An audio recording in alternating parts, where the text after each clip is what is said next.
നമസ്കാരം. ഇനി പാടി നടക്കാൻ ഒരു പേര് കൂടി ഉണ്ടാകും, അതായത് സിദ്ധാർത്ഥൻ.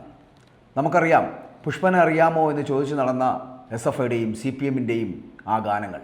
ഇനിയും ഉണ്ടാകും അത്തരത്തിലുള്ള രക്തസാക്ഷി പരിവേഷത്തോടു കൂടി എത്തപ്പെടുന്ന വിദ്യാർത്ഥികൾ. പതാകയിൽ ചെഗുവേര, പ്രൊഫൈലും ചെഗുവേര തന്നെ. പിന്നെ എവിടെയൊക്കെ തിരികെ കയറ്റാൻ പറ്റുമോ അവിടെയൊക്കെ അത് തിരികെ കയറ്റുകയും ചെയ്യും ചെഗുവേരയെ. പോരാത്തതിന് ഇടയ്ക്കൊക്കെ ചെഗുവേരയുടെ മകളാണെന്ന് പറഞ്ഞ് ഒരു സ്ത്രീയെ വിദേശത്ത് നിന്ന് ഇവിടെ ഇറക്കുമതി ചെയ്യുകയും ചെയ്യുന്നുണ്ട്. എന്നാൽ നമ്മുടെ ചുടുചോറുവാരികൾക്ക് അതിനേക്കാൾ താല്പര്യമെന്ന് പറയപ്പെടുന്നത് കൊടി, കിർമാണി, ട്രൗസർ എന്നൊക്കെ വീട്ടുപേരുള്ള വിപ്ലവ തീപ്പന്തങ്ങളാകാനാണ്. അതുകൊണ്ടാണ് പൂക്കോട്ട് വെറ്റിനറി കോളേജിലെ സിദ്ധാർത്ഥൻ എന്ന് പറയപ്പെടുന്ന വിദ്യാർത്ഥിയെ അതിക്രൂരമായി അവർ കൊലയ്ക്ക് കൊടുത്തത്. ചുടുചോറുവാരികളെ കുറ്റം പറഞ്ഞിട്ട് കാര്യമില്ല എന്നുകൂടി പറയട്ടെ. ഇവരെ കുറ്റവാളികളാക്കി വളർത്തിയെടുക്കുവാൻ ഉത്സാഹിക്കുന്ന രാഷ്ട്രീയ നേതൃത്വങ്ങൾ ഉള്ളിടത്തോളം കാലം ഇത്തരം അരുംകൊലകൾ ഇവിടെ തുടർന്നുകൊണ്ടേയിരിക്കും. ഈ ഒരു പ്രാകൃത കാലത്ത് നമ്മൾ ജീവിക്കുന്നത് കൊണ്ട് നാം ദൈവത്തിൻ്റെ സ്വന്തം നാട്ടിൽ ജീവിക്കുന്നു എന്ന് തന്നെ പറയേണ്ടി വരുന്നു. ഒരു കുറ്റബോധവുമില്ലാതെ, കുറ്റബോധം തരുമ്പുമില്ലാതെ നമുക്ക് പറയാൻ പറ്റുന്നത് അതുകൊണ്ടാണ്. ഇത് സിനിമാ നടൻ ജോയ് മാത്യുവിൻ്റെ ഒരു ഫേസ്ബുക്ക് പോസ്റ്റിൽ പറയുന്ന വാചകങ്ങൾ കൂടിയാണ്. വയനാട് പൂക്കോട് വെറ്റിനറി സർവകലാശാലയിലെ വിദ്യാർത്ഥിയായിട്ടുള്ള സിദ്ധാർത്ഥൻ്റെ മരണം നാടിനെ നടുക്കി എന്നുള്ള കാര്യത്തിൽ സംശയമില്ല. ഇപ്പോൾ ഒരു പ്രത്യേക അന്വേഷണ സംഘത്തെ രൂപീകരിക്കുവാൻ മുഖ്യമന്ത്രി പിണറായി വിജയൻ കഴിഞ്ഞ ദിവസം വലിയ ആഹ്വാനമൊക്കെ നടത്തിയിട്ടുണ്ട്. സംസ്ഥാന പോലീസ് മേധാവിക്ക് വലിയ നിർദ്ദേശമൊക്കെ നൽകുകയും ചെയ്തിട്ടുണ്ട്. സംഭവത്തിൽ ഉൾപ്പെട്ട പ്രതികൾക്കെതിരെ ശക്തമായിട്ടുള്ള നിയമ നടപടി സ്വീകരിക്കുവാൻ രാജാവായ മുഖ്യമന്ത്രി ഉത്തരവിട്ടിരിക്കുന്നു. അങ്ങനെ പറയാൻ കഴിയും, അതുകൊണ്ട് മാത്രമാണ്. അതേസമയം സിദ്ധാർത്ഥത്തിൻ്റെ മരണത്തിൽ അതിൽ പ്രധാന പ്രതികൾ എന്ന് പറയപ്പെടുന്ന ഒരാളായിട്ടുള്ള അഖിലിൻ്റെ അറസ്റ്റ് പോലീസ് രേഖപ്പെടുത്തിയതായി അറിയാൻ കഴിയുന്നുണ്ട് എന്ന് മുഖ്യമന്ത്രി സമ്മതിക്കുന്നുണ്ട്. പാലക്കാട് വെച്ച് പിടികൂടിയ അഖിലിൽ ആൾക്കൂട്ട വിചാരണയ്ക്ക് നേതൃത്വം നൽകിയവരിൽ ഒരാളാണ് ഈ അഖിൽ എന്ന് പറയപ്പെടുന്ന സഖാവ്. ഇതോടെ കേസിൽ ഇതുവരെ അറസ്റ്റിലായവരുടെ എണ്ണം 7 മാറിയിട്ടുമുണ്ട്. എന്നാൽ പ്രതിപട്ടികയിൽ ഉൾപ്പെട്ട SFIയുടെ യൂണിറ്റ് സെക്രട്ടറി ആയിട്ടുള്ള അമൽ ഇഹ്സാൻ, യൂണിയൻ പ്രസിഡൻ്റായിട്ടുള്ള അരുൺ എന്നിവരെയെല്ലാം നമുക്കറിയാൻ കഴിയുന്നില്ല അവരെവിടെയാണെന്ന്. കാരണം അവരെല്ലാം ഇപ്പോഴും ഒളിവിലാണ് എന്നാണ് പറയാൻ.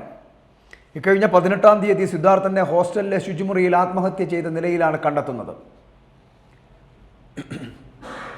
ശരീരത്തിൽ കണ്ടെത്തിയ പരിക്കുകളിൽ നിന്നാണ് സംഭവങ്ങളുടെ നിജസ്ഥിതിയെക്കുറിച്ച് നമുക്ക് മനസ്സിലാക്കാൻ കഴിയുന്നത്. അങ്ങനെയാണത് വെളിച്ചെത്താവുന്നത് എന്നുള്ളത്. ആത്മഹത്യാ പ്രേരണ, മർദ്ദനം, റാഗിംഗ് നിരോധന നിയമം എന്നീ കുറ്റങ്ങൾക്കൊക്കെ ചേർത്തിട്ടാണ് പ്രതികൾക്കെതിരെ പോലീസ് പുതിയ കുറ്റകൃത്യങ്ങളൊക്കെ ചുമത്തിയിരിക്കുന്നത്. ക്രിമിനൽ ഗൂഢാലോചന ശരിവെക്കുന്ന തെളിവുകൾ പോലീസ് ഇപ്പോൾ ശേഖരിച്ചു വരികയും ചെയ്യുന്നുണ്ട്. പക്ഷേ നടത്തിയത് അതിക്രൂരമായിട്ടുള്ള കൊലപാതകമാണ്. ഒരു കുഞ്ഞിനെ കൂട്ടത്തോടുകൂടി ആക്രമിക്കുന്ന ഒരു സമീപനം സ്വീകരിക്കുന്ന പേ പിടിച്ച പട്ടികളെപ്പോലെ ആയി പോകുന്ന ഒരു സമീപനം SFIക്കാരന്മാർ നടത്തിയിരിക്കുന്നു. അങ്ങനെ SFIയുടെ കൊടി പിടിച്ചവരൊക്കെ ഈ തരത്തിൽ മനുഷ്യസ്നേഹമില്ലാത്ത, മനുഷ്യത്വമില്ലാത്ത രീതിയിൽ പ്രവർത്തിക്കുന്ന ഒരു കാഴ്ച നമുക്ക് കാണേണ്ടി വരുന്നു. അതിൻ്റെ അവസാനത്തെ ഇരയാണോ സിദ്ധാർത്ഥൻ? ഇനിയും ഉണ്ടായേക്കാം. കാരണം ഈ SFI എന്ന് പറയപ്പെടുന്ന വിദ്യാർത്ഥി പ്രസ്ഥാനവും അതിന് തണലേകുന്ന, അതിനെ തളർത്ത് വളർത്താൻ ശ്രമിക്കുന്ന CPM എന്ന് പറയപ്പെടുന്ന പ്രസ്ഥാനവും ഉള്ളിടത്തോളം കാലം ഈ കുട്ടി സഖാക്കൾ ഇങ്ങനെയുള്ള ചതികൾ ചെയ്തുകൊണ്ടേയിരിക്കും. നഷ്ടപ്പെട്ടു പോകുന്ന കുടുംബങ്ങൾ ഒട്ടനവധിയുണ്ട് ഈ നാട്ടിൽ. ഇങ്ങനെ കുട്ടികളെ പഠനത്തിന് വേണ്ടി, പഠിക്കുന്നതിന് വേണ്ടി കലാലയത്തിലേക്ക് എത്തപ്പെടുന്ന വിദ്യാർത്ഥികൾ തിരികെ വീട്ടിലെത്താൻ കഴിയാത്തവണ്ണം മരണത്തിലേക്ക് എത്തപ്പെടുന്നു എന്നുള്ളത് ഈ കോളേജ് രാഷ്ട്രീയത്തിൻ്റെ, കലാലയ രാഷ്ട്രീയത്തിൻ്റെ ഏറ്റവും വലിയ പ്രത്യേകതയായി മാറുന്ന ഒരു കാലഘട്ടത്തിൽ നമ്മൾ ജീവിച്ചിരിക്കുന്നു എന്നുള്ളതാണ്. എന്തൊരു ഗതികേടാണത്! നമുക്കറിയാം, വിപ്ലവത്തിൻ്റെ ചെങ്കൊടി ഏന്തുന്ന ഈ കുട്ടി സഖാക്കളുടെയൊക്കെ മനസ്സിൽ ഒരേ ഒരു ചിന്തയേ ഉള്ളൂ, പറന്ന് മുന്നോട്ട് പോകണം. പക്ഷേ ഇവരൊരിക്കലും ചിന്തിക്കാറില്ല ഇവരെന്തിനാണ് ഇങ്ങനെ ചെയ്യുന്നത്, ഇവർ ആർക്കു വേണ്ടിയിട്ടാണ് ഇത്തരത്തിലുള്ള കൊലപാതകങ്ങളിൽ കൂട്ടുനിൽക്കുന്നത്, കൊല ചെയ്യാൻ തയ്യാറാകുന്നത് എന്നുള്ളത്. അങ്ങ് വിദേശ രാജ്യങ്ങളിൽ വിപ്ലവത്തിൻ്റെ ചെങ്കൊടി ഉയർത്തിയിരുന്ന ചെഗുവേരയെ പോലുള്ളവരെ ഉയർത്തിക്കാട്ടി ആ പതാകയിൽ ചെഗുവേര ഉണ്ട് എന്നും, ചെഗുവേര എന്ന് പറയപ്പെടുന്ന വിപ്ലവ പാർട്ടിയുടെ നേതാക്കൾ ആ നേതാവിനെ ആർക്കെങ്കിലും അറിയാമോ എന്ന് തന്നെ അറിയാത്ത സഖാക്കൾ, കുട്ടി സഖാക്കളുള്ള നാട്ടിൽ പൂജിച്ച് ആരാധിച്ച് മുന്നോട്ട് കൊണ്ടുപോകുന്ന ചെഗുവേരയെ പോലുള്ളവരെ ഇവർ തിരിച്ചറിയുന്നുണ്ടോ എന്ന് തന്നെ അറിയില്ല. പക്ഷേ ഇവർ തിരിച്ചറിയുന്ന ചില പ്രസ്ഥാനങ്ങൾ ഇവിടെയുണ്ട്, ചില ആൾക്കാരുണ്ട്, അവരുടെ മുഖങ്ങൾ അവർക്ക് ഓർമ്മയുണ്ട്. അവർക്ക് ഓർമ്മയുള്ള മുഖങ്ങളെന്ന് പറയപ്പെടുന്നത് കൃമാണി മനോജും കൊടിസുനിയും ട്രൗസർ മനോജും ഒക്കെയാണ്.